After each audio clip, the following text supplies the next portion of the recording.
Makundi ma kutetea haki cia mwenethi kauntini cia kisoani ungu wa mwavuli wa Coast Civil Societies nimakulya Mbunge Nene kukalaata kuvituukithw'a kwa wendekethio wa kuaan'ya ilovia kana Division of Revenue Bill ya mwaka wa 2024 ni kana kunenge Silikali Sya Kaunti mwanya wa kutwaaisya uthukumi wo.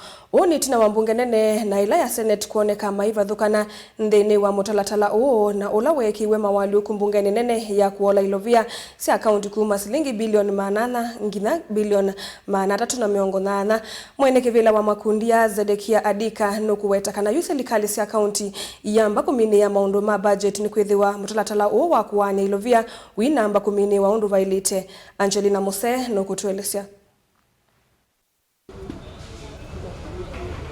Makundi matongowe ni mwenekevila wa Zedekia Adika ni maweta kana vena vato wa Mbunge Nene kukalaata kuvituukithw'a kwa mutalatala wa kuaan'ya ilovia kwi Silikali Sya Kaunti ni kana ivikie kumini ya kusoivwa kwa budget. All counties in Kenya today are unable to make their budgets to completion. Why? Because the Division of Revenue Bill 2024 is not complete.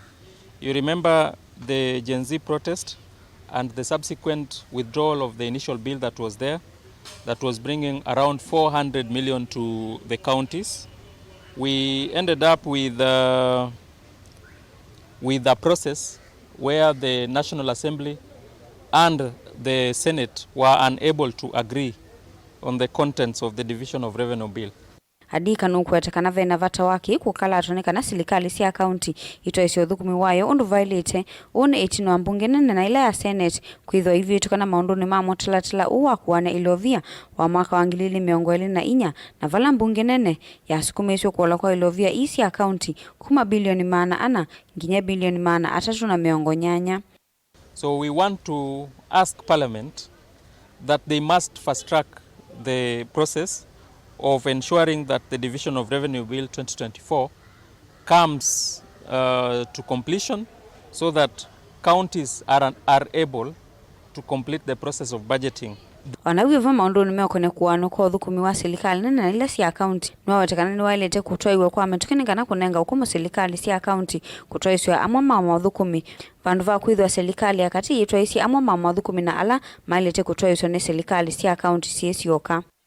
The Intergovernmental Technical Relations Committee completed that process and even gazetted those roles that needed to come to county, including their resources. Unfortunately, they recalled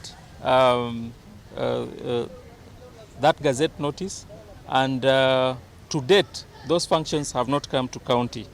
The Attorney General must fast track the process of ensuring that all the functions and resources that need to go to counties so that county can get more resources.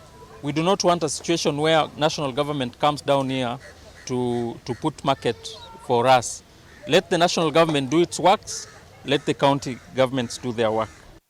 Niwathingile vata wa Mbunge isi ili kuthuima livoti ya mwiki wa masavu ma Silikali ni kana bili ya uaan'ya wa ilovia vikie kusoivwa venda necho na livoti ni kana ilovia vikie kuaan'wa Sya atiite miyao.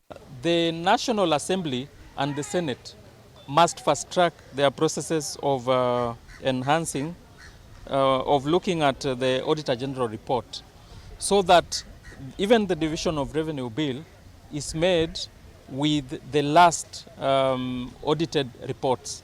The reports are yet to be audited. The Auditor General did their work, but the houses, the National Assembly and the Senate must fast track this. And we want to call upon our own senator here to ensure that they move with haste to adopt those reports so that the processes of dividing resources is done according to what the law requires. Ngilivoti ya vilingu wa mauvo kuma kauntini ya Mombasa nita wa Angelina Mose.